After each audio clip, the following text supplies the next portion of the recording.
50대 중반의 영숙은 남편을 암으로 떠나보낸 지 6년째였다.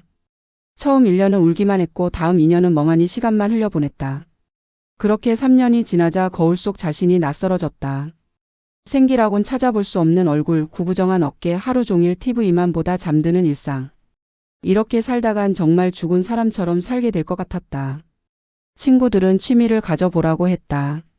요가도 해보고 수영도 시도했지만 실내에 갇혀 있으면 자꾸 슬픈 생각만 들었다. 그러던 어느 날 아파트 게시판에서 등산 동호회 모집 공고를 봤다. 산이라도 오르면 몸이라도 움직이고 머리라도 맑아질까 싶어 망설임 끝에 가입 신청을 했다. 첫 산행날 영숙은 새벽 5시에 일어나 준비를 했다. 오랜만에 제대로 된 외출이었다. 손이 떨렸다. 사람들 사이에 끼어 있는 게 어색할까봐 혹시 민폐를 끼치지는 않을까 걱정됐다. 집결지에 도착하니 이미 열댓 명이 모여 있었다. 대부분 50대에서 60대, 혼자 나온 사람도 있고 부부로 온 사람도 있었다. 회장이라는 60대 남성이 반갑게 인사를 건넸고 영숙은 어색하게 고개만 숙였다. 그때였다. 차에서 내리는 한 남자가 유독 눈에 띄었다. 키는 평균이었지만 체격이 단단해 보였고 옷차림이 깔끔했다. 등산복도 최신형이었고 배낭도 고급스러웠다. 무엇보다 그의 움직임이 남달랐다. 차에서 짐을 꺼낼 때도 배낭을 정리할 때도 모든 동작이 정돈돼 있었다. 군인 출신처럼 보일 정도였다. 주변 사람들이 떠들며 짐을 챙기는 동안 그는 조용히 혼자 준비를 마쳤다. 말수가 적은 사람처럼 보였다. 영숙은 왠지 모르게 그 남자에게서 눈을 떼기가 어려웠다. 뭔가 다른 사람들과는 다른 분위기였다. 경박하지 않고 그렇다고 무뚝뚝하지도 않은 절제된 느낌. 회장이 소개했다. 이름은 민호, 나이는 52, 이혼 후 혼자 살며 등산을 취미로 즐긴다고 했다. 영숙보다 4살 아래였다. 민호는 가볍게 손을 들어 인사했고 영숙은 심장이 이상하게 두근거렸다. 이런 감정은 남편이 세상을 떠난 뒤 처음이었다. 산행이 시작됐다. 영숙은 체력이 약한 편이라 뒤쪽에서 천천히 올랐다. 숨이 차올랐고 다리가 떨렸다. 이미 후회가 되기 시작했다. 그런데 중간쯤 올랐을 때 민호가 뒤에서 천천히 따라오고 있다는 걸 알아챘다. 다른 사람들은 이미 훨씬 앞서갔는데 그는 영숙과 비슷한 속도로 걷고 있었다. 영숙이 잠시 멈춰 숨을 고르자 민호도 멈췄다. 그리고 조용히 말했다. 천천히 가도 괜찮다고. 사는 경쟁이 아니라고. 영숙은 그 말에 이상하게 위로를 받았다. 다시 걷기 시작했고 민호는 적당한 거리를 두고 따라왔다. 압박하지도 않고 그렇다고 내버려 두지도 않는 거리였다. 가끔 영숙이 돌을 잘못 디디면 조심하라는 말을 건넸고 가파른 구간에서는 먼저 올라가서 손을 내밀었다. 영숙은 그 손을 잡았고 손바닥의 온기가 이상하게 오래 남았다. 정상에 도착했을 때 영숙은 거의 기진맥진한 상태였다. 다리는 후들거렸고 온몸이 땀으로 범벅이었다. 하지만 정상에서 바라본 풍경은 그 모든 힘듦을 잊게 만들었다. 구름이 발 아래 깔려 있었고 저 멀리 산들이 겹겹이 보였다. 살아있다는 느낌이 들었다. 오랜만에 무언가를 이뤘다는 느낌도 들었다. 민호가 다가와 물을 건넬 때였다. 그는 미소를 지으며 말했다. 천천히 오느라 힘들었을 거라고 하지만 잘 올라왔다고. 그 말 한마디가 영숙의 가슴 깊은 곳을 건드렸다. 남편이 죽은 뒤 누구도 영숙의 노력을 알아주지 않았다. 모두가 위로는 했지만 인정은 하지 않았다. 그런데 이 남자는 달랐다. 영숙이 힘들게 올라온 그 과정 자체를 봐줬다. 그날 하산길 영숙은 계속 민호를 의식했다. 그도 가끔 영숙을 돌아봤다. 시선이 마주칠 때마다 영숙의 얼굴이 뜨거워졌다. 집으로 돌아오는 차 안에서도 민호 생각뿐이었다. 이 나이에 이런 감정을 느낄 줄은 몰랐다. 부끄럽기도 했지만 한편으론 살아있다는 증거 같아서 나쁘지 않았다. 집에 도착해서도 민호 생각이 떠나지 않았다. 샤워를 하면서도 저녁을 먹으면서도 그의 목소리가 귓가에 맴돌았다. 영숙은 거울을 보며 혼잣말을 했다. 괜한 착각이라고. 그냥 친절한 사람일 뿐이라고. 하지만 가슴은 그렇게 말하지 않았다. 이미 무언가 시작된 것 같았다. 그리고 영숙은 그게 두렵기도 하고 설레기도 했다. 다음 주 산행날 영숙은 평소보다 1시간 일찍 일어나 준비했다. 화장도 했다. 오랜만이었다. 립스틱을 바르다가 자신이 우스워서 혼자 웃었다. 이 나이에 뭐 하는 짓인가 싶었지만 멈출 수가 없었다. 등산복도 새로 샀다. 예쁜 색상으로. 거울을 보니 확실히 지난주보다 나아 보였다. 집결지에 도착하자마자 민호를 찾았다. 그는 이미 와 있었고 영숙을 보자 손을 들어 인사했다. 영숙의 심장이 또 뛰기 시작했다.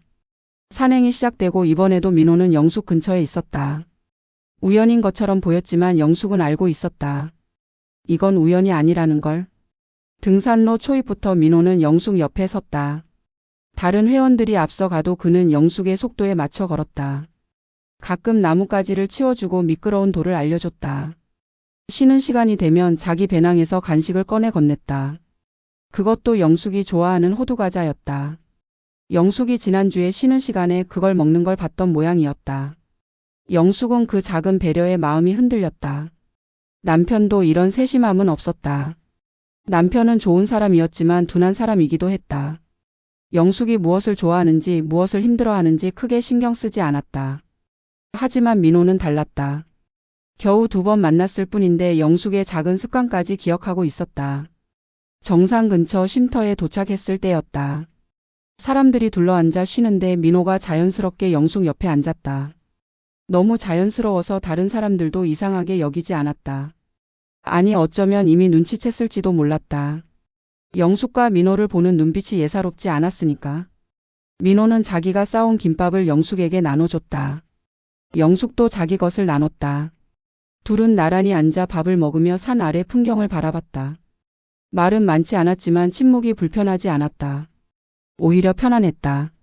마치 오래 함께한 사람들처럼. 다른 회원 한 명이 사진을 찍자고 했다. 단체 사진을 찍은 뒤 그 회원이 장난스럽게 말했다. 영숙 씨랑 민호 씨도 둘이 한 장 찍으라고. 영숙은 얼굴이 빨개졌지만 거부하지 않았다. 민호도 웃으며 영숙 옆에 섰다. 카메라를 보며 서 있는데 민호가 살짝 영숙 어깨에 손을 올렸다.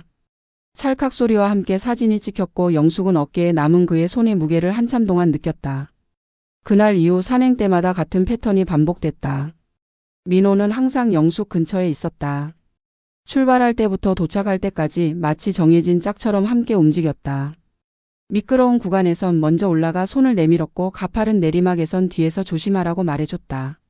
쉬는 시간마다 물이나 간식을 챙겨줬고 영숙의 배낭이 무거워 보이면 자기가 대신 들겠다고 했다. 다른 회원들도 이제 둘을 자연스럽게 한 조로 봤다.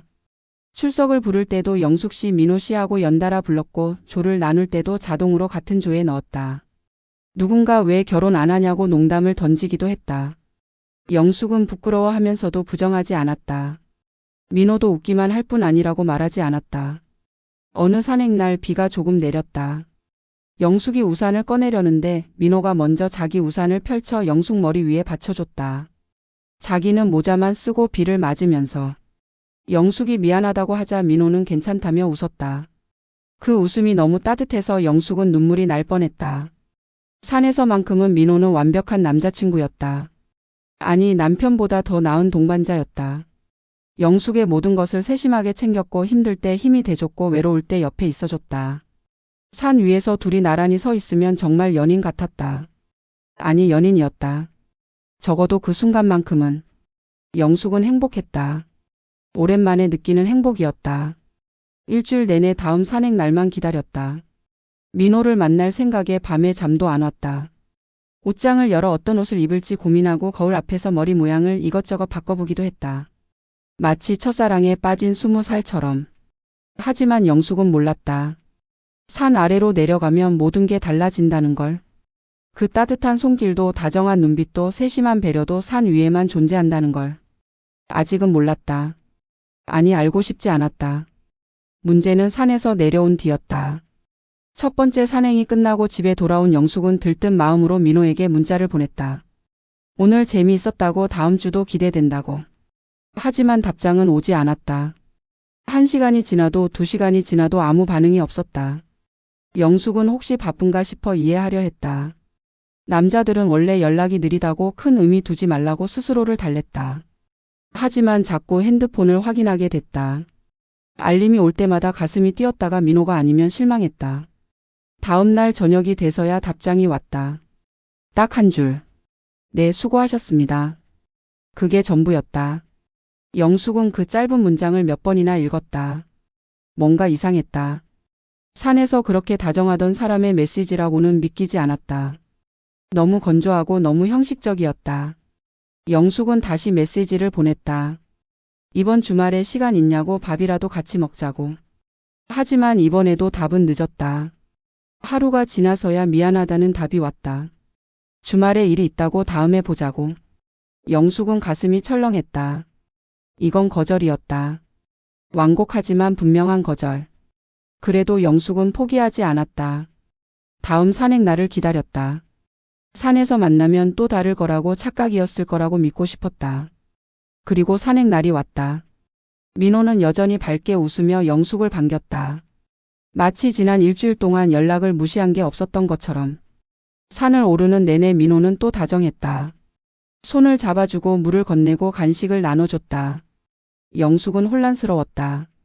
이 사람이 정말 일주일 내내 연락 한 번 제대로 안 한 그 사람이 맞나 싶었다. 산 위에서의 민호는 너무나 완벽한 남자였으니까. 하산 후 영숙은 용기를 내서 물었다. 왜 연락을 안 하냐고, 혹시 자기가 뭘 잘못했냐고. 민호는 난처한 표정을 지으며 대답했다. 요즘 일이 바빠서 그렇다고, 연락이 늦어 미안하다고. 하지만 그의 눈은 영숙을 제대로 보지 않았다. 거짓말하는 사람의 눈이었다. 영숙은 알아챘다. 이 사람은 산 아래에서는 자기를 원하지 않는다는 걸. 하지만 인정하고 싶지 않았다. 산에서 그렇게 다정한 사람이 어떻게 산 아래에서는 이렇게 차가울 수 있나. 이해할 수 없었다. 패턴은 계속됐다. 산에서는 연인처럼 다정하고 산 아래에서는 남처럼 차갑게. 영숙이 전화를 걸면 받지 않았다. 문자를 보내면 몇 시간 뒤 혹은 다음 날 간단하게만 답했다. 만나자는 제안은 항상 거절당했다. 바쁘다는 핑계, 피곤하다는 핑계, 다음에 보자는 애매한 약속. 영숙은 점점 지쳐갔다. 일주일 내내 민호 생각에 힘들어하다가 산에서 만나면 또 행복해지고 헤어지면 다시 힘들어지는 악순환. 감정의 롤러코스터였다. 50대 중반의 나이에 이런 감정 소모를 겪을 줄은 몰랐다. 어느 날 밤 영숙은 참다 못해 민호에게 전화를 걸었다. 여러 번 신호가 갔지만 받지 않았다. 영숙은 문자를 남겼다. 왜 이러냐고, 산에서는 그렇게 잘해주면서 왜 산 아래에서는 모른 척하냐고. 하지만 답은 오지 않았다. 다음 산행날 민호는 아무 일 없었다는 듯 웃으며 다가왔다. 지난주에 전화 못 받아서 미안하다고, 그날 좀 바빴다고 했다. 항상 같은 말이었다. 바빴다는 말. 영숙은 그 말이 이제 지겹고 화가 났지만 산 위에서는 따지고 싶지 않았다. 다른 사람들도 있고 분위기도 좋았으니까. 그렇게 또 한 주가 지나갔다. 산에서는 연인, 산 아래에서는 남. 영숙은 이 이상한 관계에 점점 지쳐갔다. 하지만 끊을 수도 없었다. 일주일에 한 번 산 위에서 느끼는 그 따뜻함이 너무 좋았으니까. 그게 가짜라는 걸 알면서도 놓을 수가 없었다. 영숙은 스스로에게 화가 났다. 이 나이에 이렇게 매달리는 자신이 한심했다. 하지만 멈출 수가 없었다. 민호 없는 삶은 다시 예전처럼 공허할 것 같았다. 일주일에 한 번이라도 그를 만나는 게 아무것도 없는 것보다는 나았다. 하지만 영숙은 몰랐다. 이건 시작에 불과하다는 걸. 더 큰 배신이 기다리고 있다는 걸. 어느 토요일 아침, 평소보다 일찍 집결지에 도착한 영숙은 주차장에서 이상한 장면을 목격했다. 민호가 차에서 내리고 있었는데 그의 옆에 다른 여자가 있었다. 동호회 회원인 수진이었다. 40대 후반으로 보이는 수진은 이혼녀였고 영숙보다 한참 어렸다. 날씬하고 화장도 진했다. 민호는 수진의 배낭을 들어주고 있었다. 영숙에게 해주던 그 행동 그대로였다. 배낭을 받아 자기 차 트렁크에 넣고 수진에게 뭔가 말하며 웃었다. 수진도 웃으며 대답했다. 둘의 거리가 너무 가까웠다. 영숙의 가슴이 철렁 내려앉았다. 영숙은 재빨리 차 뒤로 숨었다. 보이지 않는 곳에서 둘을 지켜봤다. 민호는 수진과 함께 집결지로 걸어갔다. 나란히, 마치 자연스러운 한 쌍처럼. 영숙은 손이 떨렸다. 이게 뭐지? 저 둘은 무슨 사이지? 산행이 시작됐다. 영숙은 일부러 뒤에 처졌다. 민호와 수진을 관찰하고 싶었다. 아니나 다를까 민호는 수진 옆에서 걷고 있었다. 영숙에게 하던 것처럼 수진의 속도에 맞춰 걷고 가끔 손을 내밀어 도와주고 물을 건네고 있었다. 똑같은 행동, 똑같은 말투, 똑같은 거리. 영숙은 속이 뒤틀렸다. 배신감이 밀려왔다. 저게 자기에게만 하는 특별한 행동인 줄 알았는데 다른 여자에게도 똑같이 하고 있었다. 아니 어쩌면 영숙 말고도 더 많은 여자들에게 그러고 있을지도 몰랐다. 중간 쉼터에 도착했을 때였다. 민호가 영숙을 발견하고 다가왔다. 웃으며 인사를 건넸다. 마치 아무 일도 없었다는 듯. 영숙은 억지로 웃으며 받아쳤다. 하지만 속으로는 분노가 끌어올랐다. 이 사람은 지금 자기를 뭘로 보는 거지. 그때 수진이 다가왔다. 민호 오빠 물 한 모금만 달라고 했다. 오빠라고 불렀다. 민호는 웃으며 자기 물통을 건넸다. 수진은 마시고 돌려주며 고맙다고 했다. 그 장면을 보는 영숙의 얼굴이 굳어졌다. 정상 근처에서 단체 사진을 찍을 때였다. 사진을 찍던 회원이 민호더러 예쁜 분들 사이에 서라며 장난을 쳤다. 민호는 영숙과 수진 사이에 섰다. 팔을 양쪽으로 벌려 두 사람의 어깨에 올렸다. 찰칵 소리가 났다. 영숙은 웃고 있었지만 속은 칼로 베이는 것 같았다. 화산길에 영숙은 다른 여자 회원들을 유심히 관찰했다. 그리고 놀라운 걸 발견했다. 민호는 젊은 여자 회원들에게 유독 친절했다. 50대 이하 여자들에게는 배낭을 들어주고 손을 내밀고 물을 챙겨줬다. 하지만 나이 든 여자들이나 남자 회원들에게는 그냥 보통으로 대했다. 영숙은 점점 확신하게 됐다. 이 남자는 고의적으로 여러 여자들에게 접근하고 있다는 걸. 산이라는 공간을 이용해서 친절이라는 가면을 쓰고 외로운 여자들의 마음을 가지고 노는 거였다. 그리고 가장 비겁한 건 산 아래에서는 절대 책임지지 않는다는 점이었다. 어느 날 산행이 끝나고 뒤풀이가 있었다. 영숙은 평소엔 빠졌지만 그날은 참석했다. 뭔가 확인하고 싶었다. 술자리에서 민호는 또 다른 모습이었다. 여자들 사이를 돌아다니며 술을 따라주고 농담을 던지고 관심을 나눠줬다. 공평하게 계산적으로. 영숙은 그 모습을 보며 마음이 식어갔다. 이건 진심이 아니었다. 처음부터 진심 따윈 없었다. 그저 산에서의 놀이였고 외로운 여자들을 상대로 한 게임이었다. 영숙은 그 게임의 말 중 하나였을 뿐이었다. 집에 돌아와서도 민호에게 연락하지 않았다. 민호도 연락하지 않았다. 어차피 일주일 뒤 산에서 만나면 또 웃으며 다가올 게 뻔했다. 그리고 영숙도 또 그 웃음에 흔들릴 게 뻔했다. 이 악순환을 끊어야 하는데 어떻게 끊어야 할지 몰랐다. 다음 산행날 영숙은 일부러 늦게 도착했다. 민호를 피하고 싶었다. 하지만 산을 오르기 시작하자 어김없이 민호가 옆에 나타났다. 웃으며 인사를 건넸다. 오늘 좀 늦으셨네요. 괜찮으세요? 그 친절한 목소리, 그 다정한 눈빛. 영숙은 화가 났지만 동시에 또 마음이 흔들렸다. 산을 오르는 내내 영숙은 민호의 행동을 냉정하게 관찰했다. 감정을 배제하고 있는 그대로만 보려고 애썼다. 그리고 보였다. 민호는 영숙과 대화하면서도 계속 다른 여자 회원들을 신경 쓰고 있었다. 시선이 자꾸 다른 곳으로 갔다. 수진이 지나가면 시선을 주고 젊은 여자 회원이 힘들어하면 바로 달려갔다. 영숙은 실험을 해봤다. 일부러 힘들다는 표정을 짓지 않고 혼자 걸었다. 민호가 어떻게 반응하는지 보고 싶었다. 예상대로 민호는 금방 다른 여자 회원 쪽으로 갔다. 마치 영숙이 괜찮으니 이제 다른 사람을 챙겨야 한다는 듯이. 쉬는 시간에 영숙은 민호에게 물었다. 산 아래에서 한번 만날 수 있냐고. 밥이라도 같이 먹자고. 민호는 잠시 망설이다가 대답했다. 요즘 너무 바빠서 힘들 것 같다고. 산에서 보는 걸로 만족하자고. 그 말에 영숙은 확신했다. 이 사람은 산 밖에서의 만남을 원치 않는다는 걸. 영숙이 왜 그러냐고 물었다. 민호는 애매하게 웃으며 대답했다. 등산은 취미로 즐기는 거니까 너무 부담 갖지 말자고. 그 말이 비수처럼 꽂혔다. 취미. 등산이 취미라는 게 아니라 여자들에게 친절 베푸는 게 취미라는 뜻 같았다. 정상에 올랐을 때 민호는 또 영숙 옆에 섰다.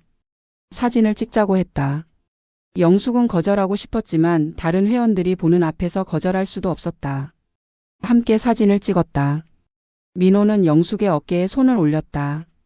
예전 같으면 심장이 뛰었을 스킨십이었지만 이제는 그저 계산된 제스처로만 느껴졌다. 하산 후 주차장에서 헤어질 때 민호가 말했다. 오늘도 수고했다고 조심히 들어가라고. 그리고는 바로 차에 올라타 떠났다. 영숙은 그 뒷모습을 보며 깨달았다. 이 사람에게 영숙은 산에서만 존재하는 사람이라는 걸. 주차장을 벗어나는 순간 영숙의 존재는 민호의 머릿속에서 지워지는 거였다. 집으로 가는 길 영숙은 눈물이 났다. 운전하면서 울었다. 이렇게 허무할 수가 없었다. 몇 달 동안 설레고 고민하고 잠 못 이루고 옷 골라 입고 화장하고 기대했던 시간들이 전부 헛된 것이었다. 민호에게 영숙은 그저 산에서 시간 때우는 상대 중 하나였을 뿐이었다. 더 화가 나는 건 자기 자신이었다. 왜 진작 알아채지 못했을까? 신호는 충분했다. 산 아래에서의 차가운 태도, 연락 무시, 만남 거부. 모두 명확한 신호였다. 하지만 영숙은 보고 싶은 것만 보고 믿고 싶은 것만 믿었다. 외로움이 눈을 가렸고 그리움이 판단을 흐렸다. 그날 밤 영숙은 민호에게 긴 문자를 썼다. 그동안 느꼈던 감정들, 상처받았던 순간들, 배신감과 허무함. 모두 적었다. 하지만 보내지는 않았다. 보낸다고 해서 뭐가 달라질까? 민호는 미안하다고 하거나 아니면 오해라고 발뺌 깰 뻔했다. 어느 쪽이든 영숙만 더 초라해질 뿐이었다. 대신 영숙은 그 문자를 지웠다. 그리고 민호의 연락처를 바라봤다. 지울까 말까 고민했다. 하지만 지우지 못했다. 아직 희망을 완전히 버리지 못한 거였다. 어쩌면 다음 산행 때 민호가 달라질지도 모른다는 말도 안 되는 희망. 영숙은 거울을 봤다. 50대 중반의 여자가 보였다. 주름진 얼굴, 처진 눈꺼풀, 희끗희끗한 머리카락. 젊은 여자들과 경쟁할 수 있는 나이가 아니었다. 민호가 영숙을 선택할 이유가 없었다. 더 젊고 더 예쁘고 더 활기찬 여자들이 있는데. 그래도 영숙은 다음 주 산행에 가기로 했다. 민호 때문이 아니었다. 아니, 민호 때문이었지만 인정하고 싶지 않았다. 그냥 운동 삼아 가는 거라고, 건강을 위해 가는 거라고 스스로를 속였다. 하지만 밤마다 무슨 옷을 입을지 고민하고 화장품을 새로 사고 거울 앞에서 표정 연습을 하는 자신을 보며 알았다. 아직 포기하지 못했다는 걸. 다음 산행이 끝나고 회원들이 뒤풀이를 하기로 했다. 영숙은 원래 빠지려고 했지만 회장이 꼭 오라고 해서 마지못해 따라갔다. 식당에 도착하니 이미 자리가 정해져 있었다. 영숙은 여자 회원들 사이에 앉았고 민호는 테이블 반대편에 앉았다. 술이 몇 순배 돌자 분위기가 풀렸다. 사람들이 농담을 주고받고 옛날 산행 이야기를 꺼냈다. 영숙은 조용히 술만 마셨다. 민호를 보지 않으려고 애썼다. 하지만 시선이 자꾸 그쪽으로 갔다. 민호는 웃으며 사람들과 이야기하고 있었다. 여전히 매력적이고 친절하고 자연스러웠다. 그때 옆자리에 은희가 영숙에게 말을 걸었다. 은희는 60대 초반의 여자로 동호회에서 가장 오래된 회원 중 하나였다. 그녀가 술잔을 기울이며 속삭이듯 말했다. 영숙 씨, 민호 씨한테 관심 있으시죠? 영숙은 깜짝 놀라 부인했다. 아니라고, 그냥 같은 회원일 뿐이라고. 은희는 쓴 웃음을 지었다. 괜찮다고, 다들 아는 얘기라고 했다. 그리고 조심하라고 했다. 민호는 좋은 사람이지만 산에서만 좋은 사람이라고. 산 아래로 내려가면 완전히 다른 사람이 된다고. 영숙은 가슴이 철렁했다. 다른 사람들도 알고 있었다는 거였다. 은희가 계속 말했다. 자기도 예전에 민호한테 마음이 있었다고. 2년 전쯤 민호가 동호회에 처음 들어왔을 때였다고. 그때도 지금처럼 친절했고 다정했고 자기한테만 잘해주는 것 같았다고. 그래서 용기 내서 산 아래에서 만나자고 했다고. 하지만 민호는 거절했다고. 바쁘다는 핑계로. 그 얘기를 듣는 영숙의 손이 떨렸다. 2년 전부터 똑같은 패턴이었다는 거였다. 은희만이 아니었다. 그 전에도 그 후에도 계속 있었을 거였다. 민호에게 마음을 줬다가 상처받은 여자들이. 은희가 술을 한 잔 더 마시며 말했다. 민호는 산에서는 왕자님 같지만 산 아래에서는 유령이라고. 연락해도 답 없고 만나자고 해도 거절하고 다음 산행 때 만나면 아무 일 없었다는 듯 웃는다고. 그게 민호의 방식이라고. 영숙이 물었다. 그럼 왜 아무도 그에게 따지지 않느냐고. 은희는 한숨을 쉬었다. 따져봤자 소용없다고. 민호는 절대 인정하지 않는다고. 그냥 친절한 거였을 뿐이라고, 오해한 거라고, 자기는 그런 의도가 없었다고 말한다고. 그러면 따진 사람만 이상한 사람 되고 집착하는 여자 취급받는다고. 그때 테이블 건너편에서 다른 여자 회원의 목소리가 들렸다. 수진이었다. 그녀가 술에 취해 큰 소리로 말하고 있었다. 민호 오빠는 진짜 신기하다고 산에서는 완전 애인 같은데 평소엔 바람 같다고. 그 말에 테이블이 잠시 조용해졌다. 사람들이 수진을 쳐다봤다. 수진은 개의치 않고 계속 말했다. 자기도 민호 오빠한테 몇 번 연락했는데 답이 없었다고. 그래서 화가 나서 따졌더니 오빠가 웃으면서 그랬다고.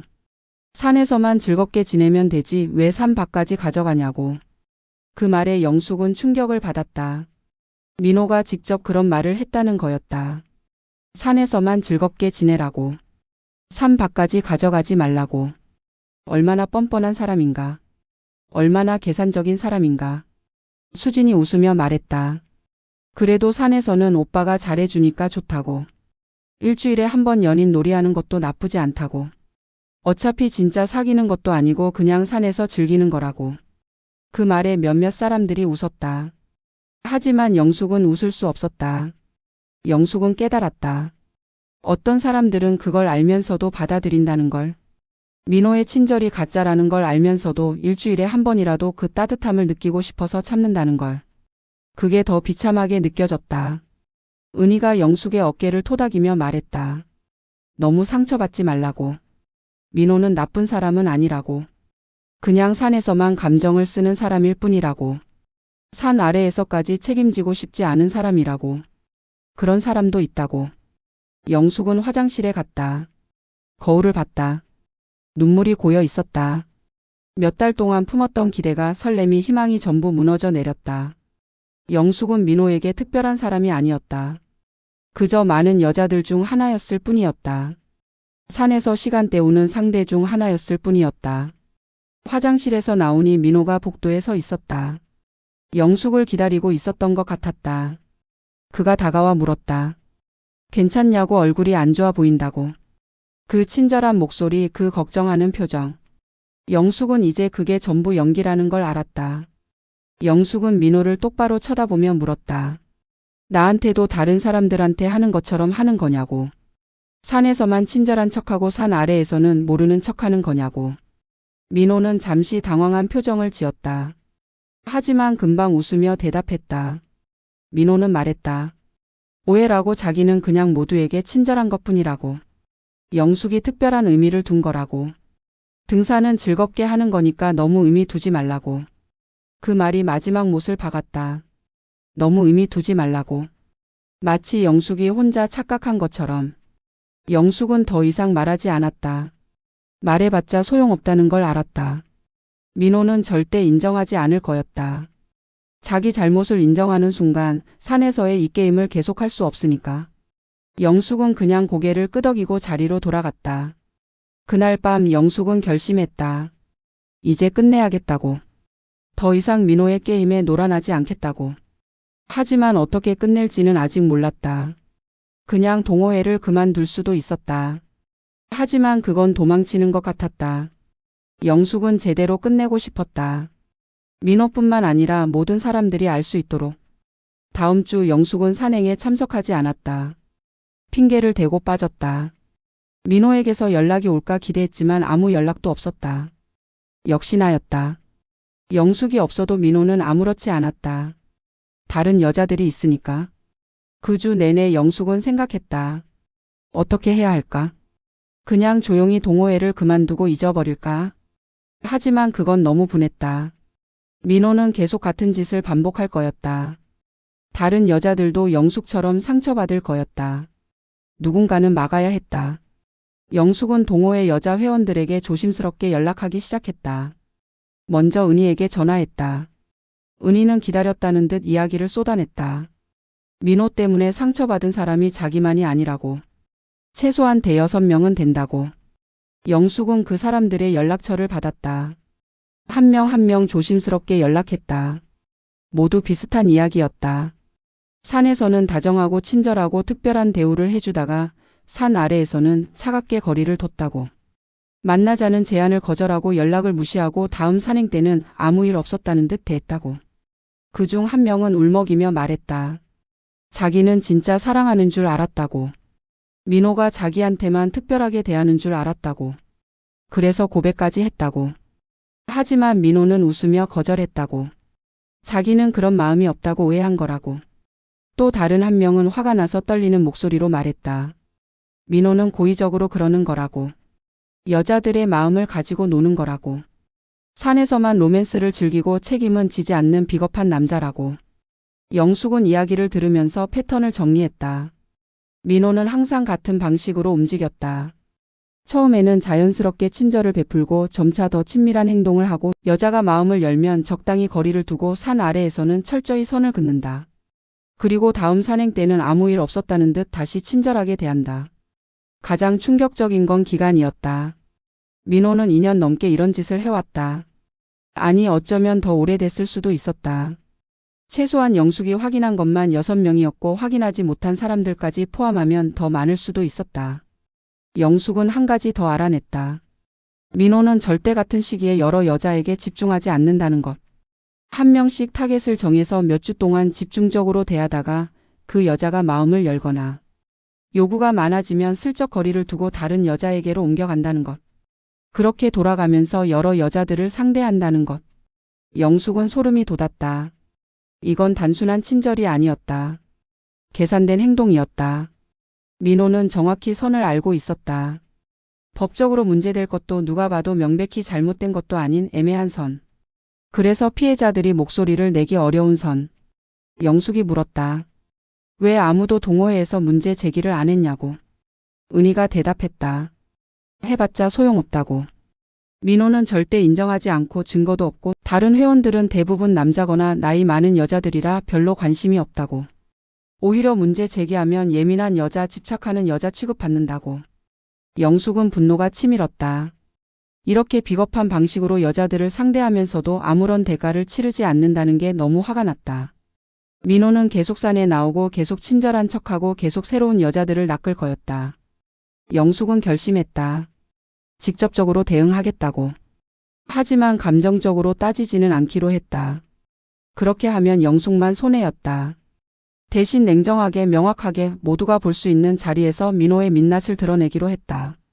영숙은 계획을 세웠다. 다음 산행에 참석해서 정상에서 모두가 모인 자리에서 조용히 질문을 던지기로 했다. 공격적이지 않게 하지만 명확하게. 민호가 부인할 수 없도록 하지만 영숙이 집착하는 여자로 보이지 않도록. 영숙은 피해를 입은 다른 여자들에게도 연락했다. 혹시 다음 산행 때 함께 참석할 수 있냐고.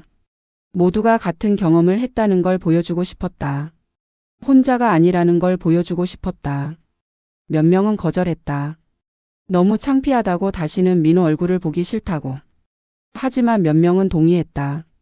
자기들도 분하다고 함께 하겠다고. 영숙은 마지막으로 회장에게 전화했다. 회장은 60대 중반의 남자로 온화하고 공정한 사람이었다. 영숙은 조심스럽게 상황을 설명했다. 민호가 동호회 내에서 여자 회원들에게 오해를 살 만한 행동을 하고 있다고. 여러 사람이 불편해하고 있다고. 회장은 잠시 침묵하더니 한숨을 쉬었다. 사실 몇 번 얘기를 들었다고. 하지만 명확한 증거가 없고 민호도 부인하고 당사자들도 공개적으로 문제 삼지 않아서 어떻게 해야 할지 몰랐다고. 영숙이 말했다. 다음 산행 때 자연스럽게 얘기를 꺼낼 테니 그때 회장님이 중재를 해달라고. 회장은 알겠다고 했다. 영숙은 일주일 내내 준비했다. 무슨 말을 할지 어떤 태도로 임할지 어떻게 하면 감정적으로 보이지 않으면서도 핵심을 찌를 수 있을지. 거울 앞에서 연습도 했다. 목소리가 떨리지 않도록 표정이 무너지지 않도록. 그러면서도 영숙은 두려웠다. 혹시 자기만 이상한 사람으로 보이면 어쩌나. 혹시 민호가 능숙하게 빠져나가면 어쩌나. 혹시 다른 회원들이 영숙 편을 들어주지 않으면 어쩌나. 온갖 걱정이 밤잠을 설치게 했다. 하지만 영숙은 물러서지 않기로 했다. 이건 자기만을 위한 게 아니었다. 앞으로 민호 때문에 상처받을 수 있는 모든 여자들을 위한 것이기도 했다. 누군가는 이 비겁한 게임을 끝내야 했다. 드디어 산행 날이 왔다. 영숙은 평소보다 일찍 도착했다. 마음의 준비를 하고 싶었다. 회원들이 하나둘 모였다. 민호도 왔다. 그는 영숙을 보자 반갑게 손을 흔들었다. 지난주에 어디 아팠냐고 오늘은 괜찮냐고 물었다. 여전히 친절했다. 여전히 자연스러웠다. 영숙은 짧게 대답하고 다른 회원들과 인사를 나눴다. 은희가 왔고 수진도 왔고 민호에게 상처받았던 다른 2명의 여자도 왔다. 서로 눈빛을 교환했다. 준비됐다는 신호였다. 산행이 시작됐다. 민호는 어김없이 영숙 근처로 왔다. 오랜만이라며 웃었다. 오늘은 천천히 가자고 무리하지 말라고 말했다. 예전에 영숙이었다면 그 말에 또 마음이 흔들렸을 것이다. 하지만 지금은 달랐다. 그 친절 뒤에 숨은 계산이 보였다. 산을 오르는 내내 영숙은 침착함을 유지했다. 민호와 적당히 대화하고 적당히 웃고 아무렇지 않은 척했다. 민호는 안심한 듯 보였다. 영숙이 더 이상 산 밖에서의 만남을 요구하지 않으니 편해 보였다. 중간 쉼터에서 민호는 또 영숙에게 간식을 건넸다. 예전처럼. 영숙은 받았지만 먹지 않았다. 그냥 배낭에 넣었다. 민호가 이상하다는 표정을 지었지만 묻지는 않았다. 그리고 곧 다른 여자 회원에게로 갔다. 물을 나눠주고 배낭을 들어주고 농담을 던지며. 영숙은 그 모습을 조용히 지켜봤다. 이제 감정이 들지 않았다. 분노도 슬픔도 실망도 아닌 그냥 차가운 관찰만 남았다. 저 남자는 변하지 않을 거였다. 누가 뭐라고 하든 계속 같은 짓을 반복할 거였다. 드디어 정상에 도착했다. 모두가 숨을 고르며 둘러앉았다. 회장이 오늘 날씨가 좋다며 단체 사진을 찍자고 했다. 사진을 찍고 간식을 나눠 먹고 담소를 나누는 평화로운 시간이었다. 영숙은 타이밍을 기다렸다. 사람들이 편안하게 이야기를 나누는 중에 영숙이 조용히 입을 열었다. 목소리는 떨리지 않았다. 또렷하고 차분했다. 영숙은 물었다. 혹시 여기 계신 분들 중에 산에서는 특별한 대우를 받다가 산 아래에서는 연락도 안 되고 만남도 거절당한 경험이 있는 분 계시냐고. 순간 공기가 얼어붙었다. 사람들이 영숙을 쳐다봤다. 민호의 얼굴이 굳었다. 영숙은 계속 말했다. 산에서는 손도 잡아주고 배낭도 들어주고 마치 연인처럼 대하다가 산 아래로 내려가면 완전히 다른 사람이 되는 경험 말이다. 몇 초의 침묵이 흘렀다. 그리고 은희가 천천히 손을 들었다. 자기도 그런 경험이 있다고 했다. 수진도 고개를 들었다. 자기도 있다고 했다. 그리고 다른 두 명의 여자도 하나둘 손을 들거나 고개를 끄덕였다. 민호는 당황한 표정으로 주위를 둘러봤다. 입을 열려다 말고 말하려다 멈추고 어떻게 반응해야 할지 몰라 하는 게 역력했다. 회장이 조용히 물었다. 민호 씨 이게 무슨 일입니까? 민호는 웃으려고 했다. 하지만 그 웃음은 굳어 있었다. 그는 변명을 시작했다. 오해라고 자기는 그냥 모두에게 친절했을 뿐이라고. 특별한 의도는 없었다고.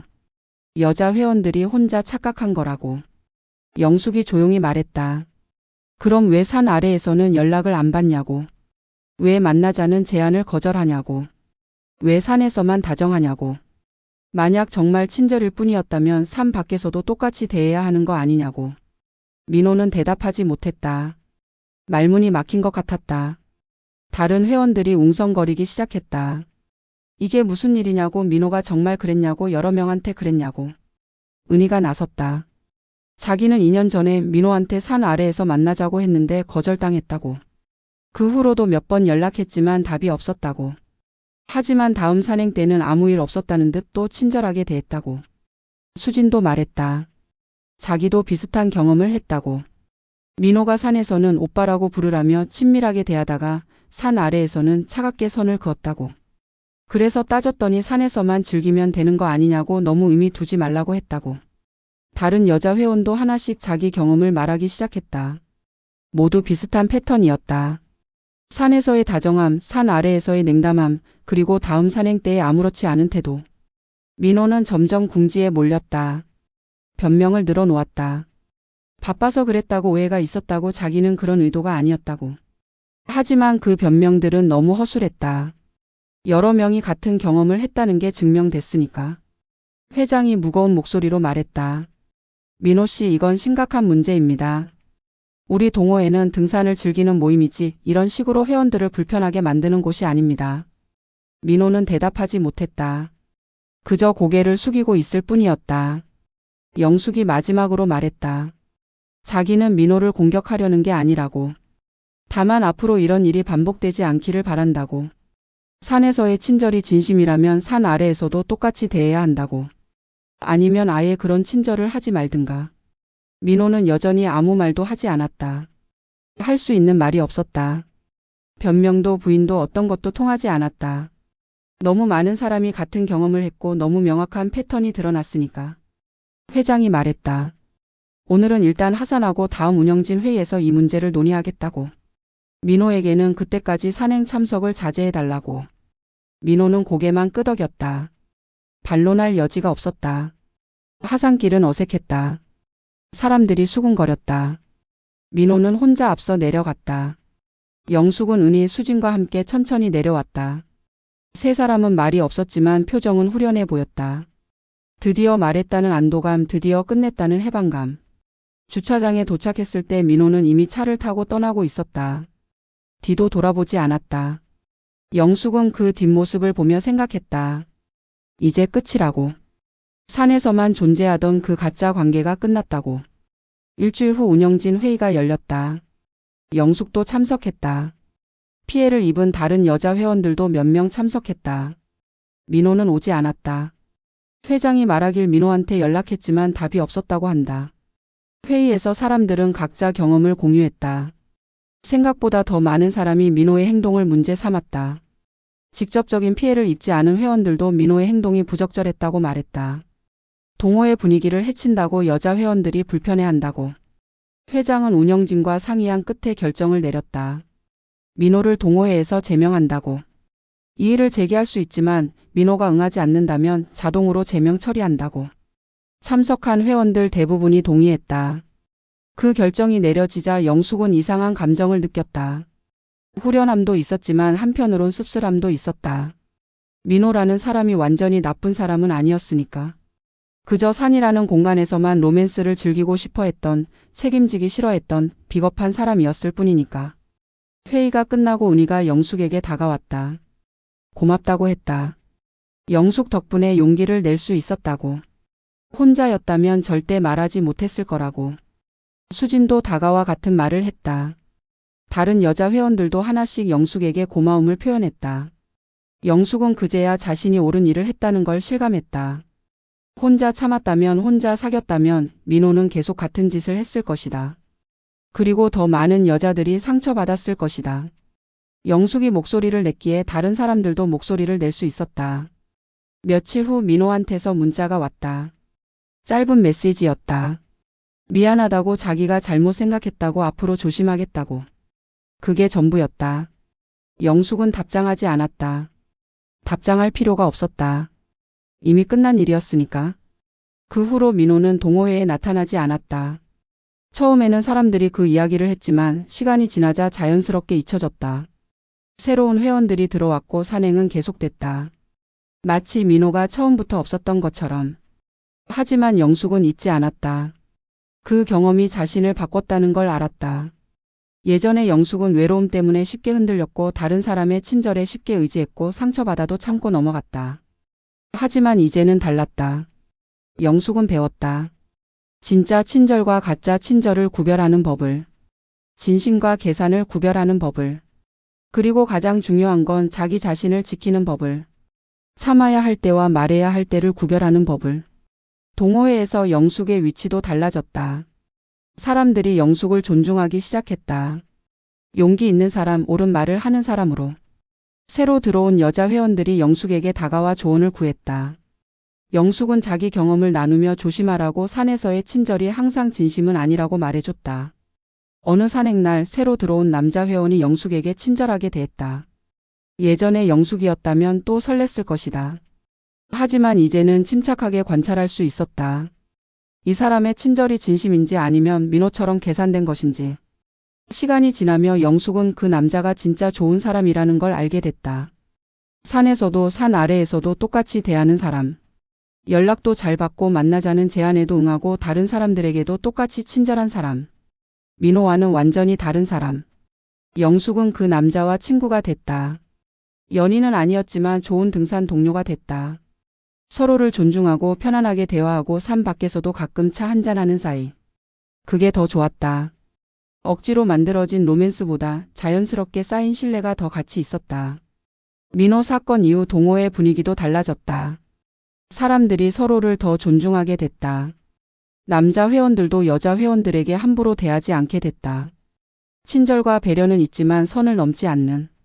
그게 건강한 동호회의 모습이었다. 영숙은 가끔 생각했다. 만약 그날 정상에서 말하지 않았다면 어땠을까? 아마 계속 혼자 괴로워하다가 결국 동호회를 그만뒀을 것이다. 그리고 민호는 계속 같은 짓을 했을 것이다. 말하길 잘했다는 생각이 들었다. 1년이 지났다. 영숙은 여전히 등산 동호회에 다녔다. 이제는 동호회의 중심 회원 중 하나가 됐다. 신입 회원들을 챙기고 산행 코스를 추천하고 회원들 사이에 문제가 생기면 중재도 했다. 영숙의 삶도 많이 달라졌다. 예전처럼 외롭지 않았다. 동호회에서 진짜 친구들을 만났으니까. 함께 밥 먹고 차 마시고 가끔 영화도 보러 가는 친구들. 산에서만이 아니라 산 아래에서도 함께하는 사람들. 어느 토요일 아침 영숙은 평소처럼 산에 올랐다. 하늘은 맑았고 공기는 상쾌했다. 산은 여전히 그 자리에 있었다.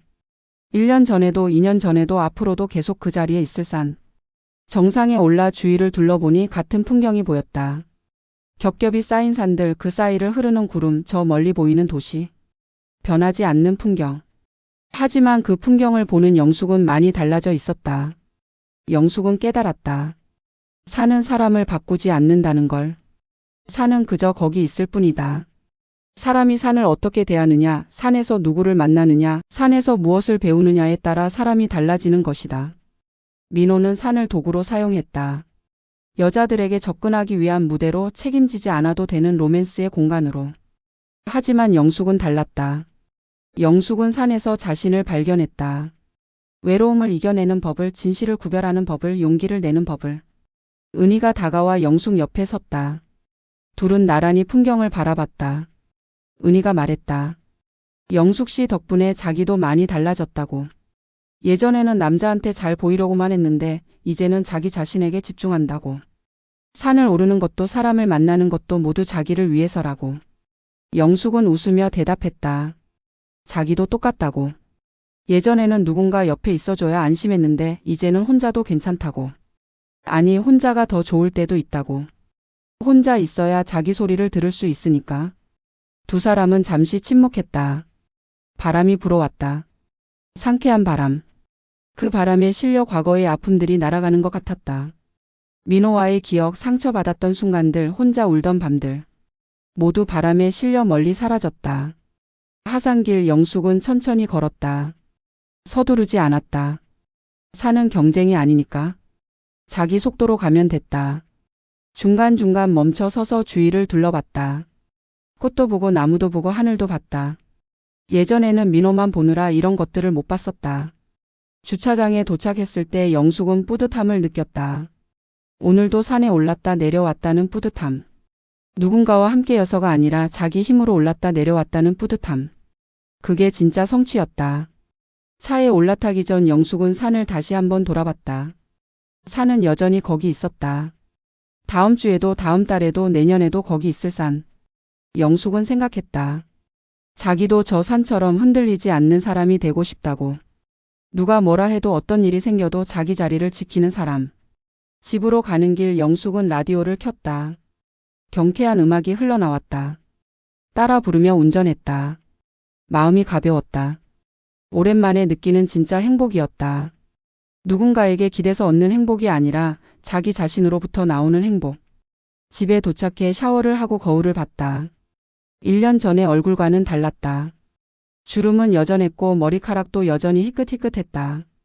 하지만 표정이 달랐다. 눈빛이 달랐다. 자신감 있고 당당하고 흔들리지 않는 표정. 영숙은 자신에게 말했다. 잘했다고. 1년 전 그날 정상에서 말하길 잘했다고. 도망치지 않고 맞서길 잘했다고. 그 덕분에 지금의 자신이 있다고. 저녁을 먹으며 영숙은 다음 주 산행을 기대했다. 이제는 민호를 기대해서가 아니었다. 산 그 자체를 기대했다.